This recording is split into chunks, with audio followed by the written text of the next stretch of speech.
Welcome to Friday 15 with Master B2B. My name is Brian Beck. I'm here with my partner in, I don't know about crime, but partner in something here, Andy Hoare, my co-founder of our Master B2B Thought Leadership Series and e-commerce, B2B e-commerce community.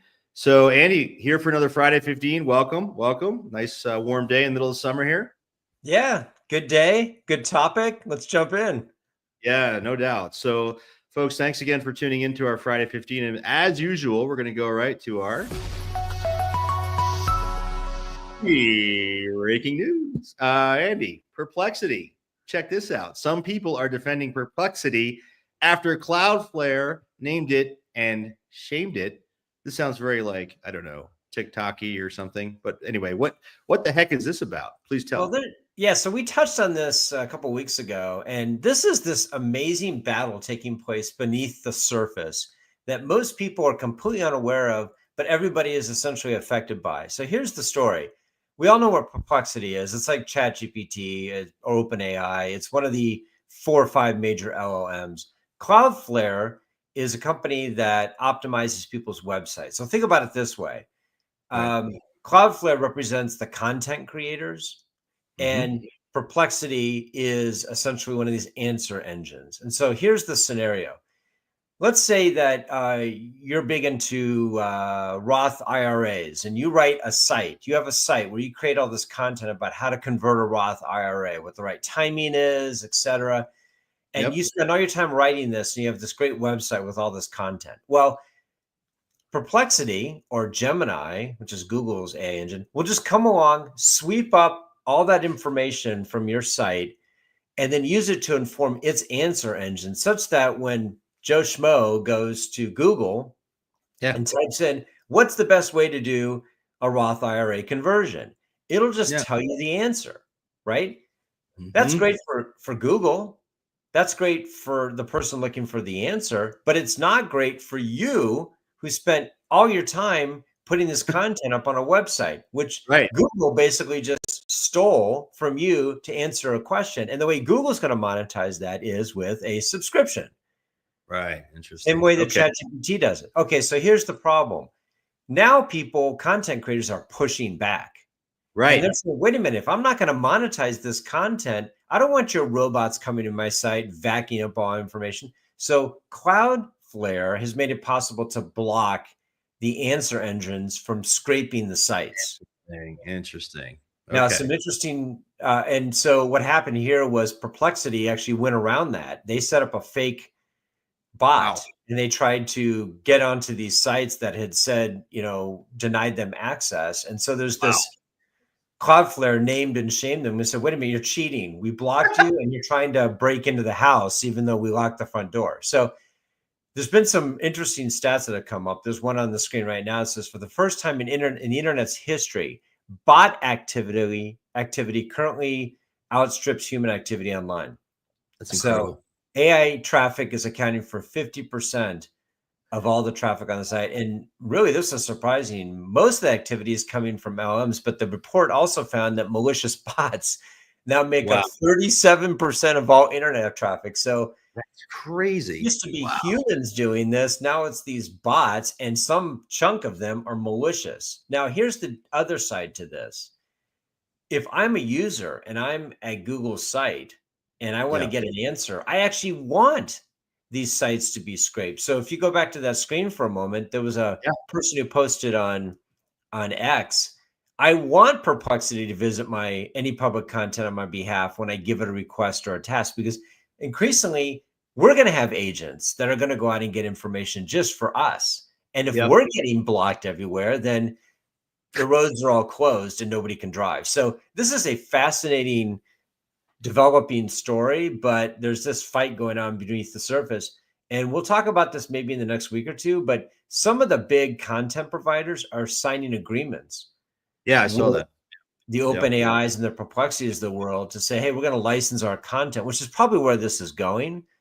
But if you're that person who writes a small website about, Roth IRA conversions, are you going to sign a deal with OpenAI? No, but there might be a model there somewhere at some point, Andy, where there's some licensing or, if this becomes a standard. what's fascinating about all this is that the world is changing in front of us, has everything to do with marketing. We're going to talk in a minute about the gig economy and how this is also playing into that, right?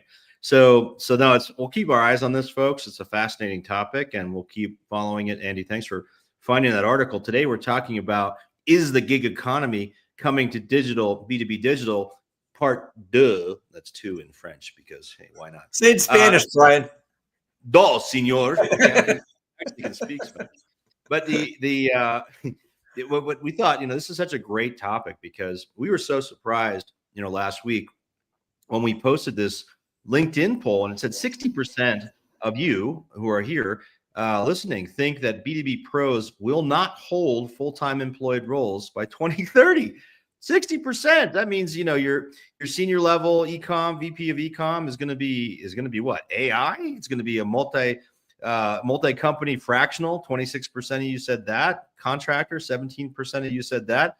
17% said AI is going to be doing the job. So fascinating, and we wanted to, get some reactions, but ultimately this was, it's what we're seeing here is a rise of a worker with what is being coined super agency, meaning they have multiple jobs in parallel, and they're using AI, and it unlocks AI unlocks a whole new type of career here, where companies can have AI agents, or individuals can have AI agents working for them. So it's a virtual team led by a human. And anyway, so we wanted to actually bring in someone who could speak to this, who's living the gig life. And so Mr. John Paler here is going to join us. John is a strategic advisor. He comes from a long career at seriously large and influential companies, Rexel, Caterpillar. John, a long career at Grainger. And now he is living the gig life. John, welcome to our podcast. Oh, and you're on mute. Let's unmute you. We got to do that. AI didn't help us there. You have to unmute you. There you go. There we go. AI didn't help at all. I think it threw me off is when you started speaking in Spanish and French. But hey, I'm here. Okay. Seguimos en español. No, thanks for the opportunity to come and talk about this. It's something that's near and dear to my heart. And honestly, 3 years ago, I had no idea that this was going to be of interest to me, because after leaving Rexel, I was looking for my next full-time gig. But I had a great friend who pulled me into his company to help consult on a few of his client engagements. And I quickly realized a few things. First of all, fractional opportunities were real. There were people that were already doing that work and that were making a phenomenal living and having a really great impact. I realized that I enjoyed the type of work, right? Helping guide organizations in many different situations all at once. I think my experience applied to a broader set of organizations than I expected. And that was not just looking at distribution, but looking across, the manufacturing landscape. And there were some amazing companies that I may not have been, considered. I may not have considered working for, and maybe they wouldn't even have considered me, hiring me for a full-time role. So the gig economy has been absolutely fantastic and has helped me set up E3 Omni Advisory and Consultancy to really create value in this space that we all love and adore. So John, 20 years ago, we were talking beforehand about this. Could you have done what you're doing now 20 years ago? And what do you think is going to look like a couple of years from now? Yeah, it's an awesome question, because I think that we could have done something similar to what we're doing today, but it would not have been nearly as efficient, quite honestly. I think 20 years ago, we would have been looking at things like, how do I actually how do I create static templates in order to try to become more efficient at work? I probably would have created a master set of PowerPoint slides that I would be pulling things from to use as a starting point. But that wasn't, I don't think doing it at the scale would have been available to us now. And it's not just because of AI. It's also because of the fact that we are so interconnected, right? I've got resources at so many companies across the United States, Canada, Mexico, and even into Europe. These are people that I used to work with that I can interact with on a moment's notice, right? And so that allows me to actually be out there without having to actually, churn through all the heavy-handed work that would have come along with that. What's it going to look like in a few years? Well, I really think that we are going to be not just considering more fractional resources and opportunities at executive or leadership levels. I think that you're going to see it at the individual contributor level, because it's going to afford them really the same thing that we have today, which is like, let's go from company to company. Let's create real value now, So they don't have to be 40, 50, 60 hours a week at one company. I think they can actually, be 10 hours a week at 4 different companies. And I've seen a lot of that so far. So you agree, John, with that 60% figure we shared? Do you think it will it move away from permanent? I mean, 60%, that's a huge number. Yeah, I don't know that it'll move away from permanent for everyone, but I think there will be resourceful individuals that will leverage this and want to do this, right? But let's be honest, it's not without challenges, Andy and Brian. There are some concerns with actually being a gig worker, and we know some of them are things like, where's your next gig going to come from? It's a big one, yeah. Right? That I think it really is. But I think it's also, there's other things like context switching, right? I used to go context switching was difficult when I would bounce between, the product management organization, the merchandising organization, the UX team, the engineering team, but that was all within the same organization. Now I'm actually bouncing between all those same organizations, and I'm doing it between a $9 billion company, a $50 million company, a $400 million company. And I'm doing it between CEOs and managers of e-commerce and every level in between. So that's one of the challenges that I see. So I don't think that's going to be for everybody. So I don't know that the 60% number holds up, but I do think that we're going to see a lot more than we see today. So John, talk to us a little bit about how you're using AI agents, for example, to puffer fish yourself, scale yourself, because I think one thing we'd agree on, 20 years ago, you could have probably done something similar, but it would have taken a team of people, which might have, by the way, made it so cost prohibitive as to not be a reasonable undertaking, right? Now, absolutely, you can use technology and AI agents to do some of the stuff you're doing. So talk to us a little bit about how you're doing that and how you're scaling yourself with AI agents. Yeah, when you start thinking about the resources that you would have actually needed in order to run a company, right, and work on 7 different engagements at once, right? You're probably going to need a project coordinator. You're going to need an administrative assistant. You're going to need a team of people to actually help you with, sending out invoices and getting payables and things like that. So all the administrative work was going to require resources. Now, it might have only required a fraction of a resource, as we see a lot of these organizations popping up, but it would have required additional people and additional connectivity in order to be able to do that. The vast majority of that can be automated. And in fact, I've created my own LLM, right, with my branding, with my tone, plus real examples of my work, right? Which, yes, I had to do the work once, generally speaking, twice on its own, but then I can actually feed it. But it's also, there's a lot of great data and information that's out there that you can actually start consuming in order to build that. And I think the rise of agentic AI has been really insightful, not just in terms of what people are interested in doing, but also in order to help people like me, because it supports me with a lot of the administrative work, right? I don't just, type in one prompt and say, this is what I need. I guided my agent to ask me questions like, what do you need? How many hours did it work? What's the rate for this project, right? And so it's spitting out some of that information that I would have needed to require either my own time or somebody else in order to be able to do that. That's fascinating. John, double clicking into some of the stuff you said earlier, and I agree with you on the AI side. You talked about one of the key challenges that, a lot of folks, when they think about becoming a gig worker, they come off of a, 20 years or whatever as an ecom exec, and you want to go out in the field and say, I got all this knowledge. I have some relationships. I get my first 2 clients based on relationships that I know. Right.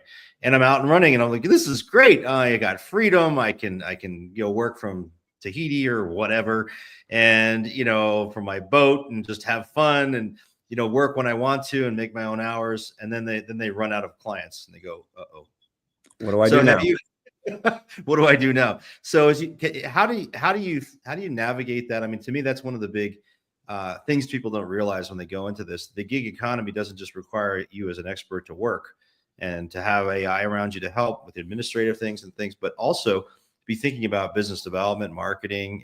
How do you use AI for that? I mean, how do you do that? And what kinds of things do you do to help continue the flow of work? Yeah, I think leveraging AI is paramount in this, just because there's an opportunity to make us more efficient as well as to extend our reach. But I don't want to discount some of the basic analog type of things that you need to do from a business development standpoint. And obviously, leveraging your existing network. So that's your friends and family, right? Talking to your former colleagues. And I'm fortunate because my network, as I mentioned earlier, is spread all throughout the industry, right? I can't go anywhere without actually driving by a company that one of my former leaders or someone who worked with me is actually working at. But I would also say, make sure you're out there, right? Participate at events like Master B2B. I mean, maybe that would be a good, event to go, attend. I mean, it's all around the country. There's great opportunities where leaders are coming together to talk about their problems, and they like talking about it with someone who's done something similar, even if it's not the same. So leverage those capabilities to grow your network, but also do speaking engagements. Let's get on stage and present. Let's write white papers, right? Let's do the things that get your name out there that help people like want to reach out to you. And then I also do proactive reach out on, for example, on LinkedIn. If I see that a CEO of a company is actually hiring a chief digital officer or a VP of e-commerce, right? I reach out and say, hey, that's fantastic. I'm glad to see that you're, going to be either backfilling that role or hiring somebody new. What if we could actually work together to actually come up with a plan so when you hire that person, that she or he can actually hit the ground running? And so I spend a lot of 3-month, 4-month, 6-month engagements just as I play that interstitial role between where they were and where they're going so that they can then accelerate into their, into their value realization planning. So and you've taken this. Oh, go ahead, Brian. You've taken this to a whole nother level, John. I mean, you're part of our Master B2B Nexus program. You're an expert advisor. I mean, that's kind of what you're getting to, right? Is being involved. In our Nexus program is a good example of that. I mean, you're out there, consulting, putting your expertise forward a bit to allow people to understand that you are in fact very experienced, a thought leader, et cetera. So people don't know you can then grasp your value, right? And I think that's critical. And often people overlook that. Go ahead, Andy. Sorry, I didn't mean to interrupt you. Yeah, I just wondered. Yes, you did. You did mean to interrupt him. Let's be honest. I did. Right. Well, we're out of time. So the question I have for you is, do you find though that companies, especially the senior leadership, and let's face it, some of the senior leadership, especially in B2B, we love them, but let's just say maybe some of their ideas are a little on the archaic side. Do you find that they don't understand this opportunity in that, that's a great point. We're going to hire somebody. It could take 6 to 9 months to hire the right person. What are you going to do for 6 to 9 months? Just put the whole company on hold or forget about digital? But do you find that people get that? I don't. I find that it's very common that people still don't get it. Right. And I think we've talked about that in the past, that leadership is not quite there. They're chasing the next shiny object, or they're trying to figure out, where do they want to open their next branch, especially from a distribution perspective, right? They're thinking about which sales reps I want to add, which those are all great things to do, but you're missing an opportunity to help, get out there and be forward thinking. And so if I were to pick, one thing here that, kind of articulates the fact that they don't, it's data is still one of the fundamental issues that is impacting distribution and manufacturing, right? And is preventing them from actually realizing their overall value and realizing it quickly. And so I think that we still need to guide executives, especially non-digital natives, right? To understand that you have to invest at the data level and at the business process level before you want to actually go out and buy that platform. Otherwise, all you're going to do is set yourself up for an extended implementation, because you're going to have to pause the work likely in order to actually go do that work anyhow.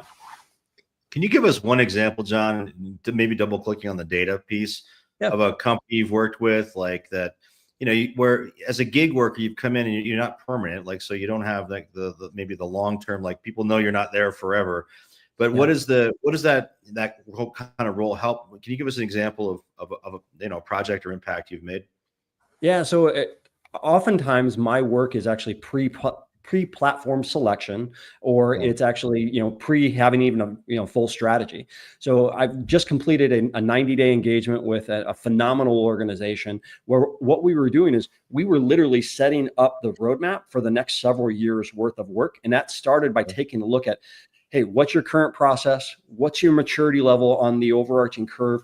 What do you aspire to be, right? Because you may not aspire to be, leading edge in every single one of the categories that we're analyzing, but then let's build a roadmap to get you, to that state, and realize that's not going to occur in 90 days of execution. That's going to require several years worth of work, but the 90 days is to prep them to be able to do that and to pull on a couple of quick wins, right? Let's show them value realization right out of the gate. And so let's build a couple of new business processes. Let's make sure that we understand the requirements that you actually need for the various systems that are going to consume. And that can all prep us for when we're ready to, select a platform. And we can get value out of that now. Well, and the nice part about not being part of the organization is you can look objectively at those things, and you can sometimes I found you can call out things that, the internal management might be saying, but they're not, the rest of the organization is not listening until someone outside the organization actually says it. So, that's great stuff. Yeah. And if I can add to that, real quickly, because one of the other really cool things is helping to elevate the concerns that the organization has to the leadership team, right? So I've been able to take the concerns of the team and say, here are the things that they're worried about. So yeah, they're happy that you recognize the problem, but they don't know that you're going to have the fortitude to actually make the changes required in order to be able to generate the value there. Right. That's right. Well, great. Well, we're coming up on time here. Andy, any final questions for Mr. Paler before we wrap this Friday 15? I think you made a really interesting point there at the end about, you demonstrated it maybe advertently or inadvertently about this is where wisdom really comes into play. Because you can do a search on ChatGPT and it can give you a step-by-step process for doing something, but that isn't a plan.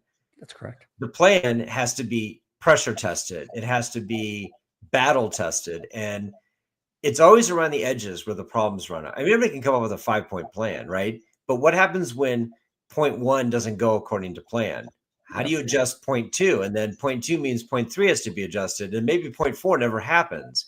This is the kind of thing that we've found. I know Brian and I do this, and I think you do too, guide companies around these things. Because it always reminds me of like the Mike Tyson comment about everybody's got a plan until they get punched in the face. ChatGPT can give you a great plan. And by the way, we all use it for that. Yep. But when you get punched in the face, and every company does, that's when you have to pivot. The other big one is you're 100% correct.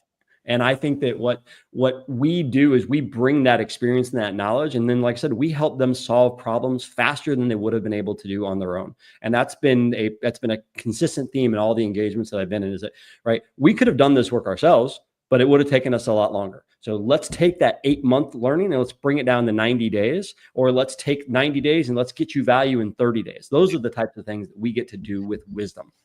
Well, John, you're living the gig life. We appreciate your time. Thanks for joining us today. We got to wrap our Friday 20 plus at this point. But again, thanks so much. And we'll see you around the community, the Master B2B community. I was just excited to be able to contribute to not hitting the 15-minute mark with the two of you. So we're continuing that turn rolling. Well, we're very consistent. See ya. All right, Andy. So we've got just a couple quick announcements to wrap our Friday 15 this week. Number one, we were just talking about the Nexus, which John is an executive advisor of. And, that's a good tangible demonstration of the kinds of things that, Nexus delivers. So as a Nexus member, you have access to John and other executive expert advisors who are available to you on call to help you with answering some of these very tough questions you have as a B2B executive. This is only for practitioners. It's a paid service. Go to our website, masterb2b.com, and check out Nexus, and you can learn more. We also have our forum, which is free for practitioners. It is practitioner only. We're getting conversations and questions and answers every single day on this thing. It's incredible. We encourage you to join that. Again, no cost. Go to masterb2b.com and click on forum, and you can apply for membership. And finally, want to remind everyone that our Friday 15 is available in podcast form, so you can listen while you're going to the bathroom, going for a hike, whatever. So check it out, and please give us a review. Andy, we're at Friday, 35 minutes or something, but any final words for the group here? Yeah. So one thing, I think John made an interesting point about speed, which I've been trying to argue for years now. Executives do not understand. And maybe, just maybe, it popped into my head when John was saying this, maybe we need to start thinking about digital as having a price per hour. And what if you went to a CEO and said, do you realize you're spending $8,427 an hour on digital? Right. And today you produced $1,000 in revenue. If you were able to speed this up, if you were able to add this capability, you could lower the price you're spending and increase the revenue you spend. But maybe we have to put it in terms they understand like that, because they are when you waste 6, 9, 12 months waiting to put somebody in place, that clock is ticking. Yep. Arguments for the gig economy. Well, thank you for that comment, Andy. We got a wrap for this week. We will see you all next week on our next Friday 15.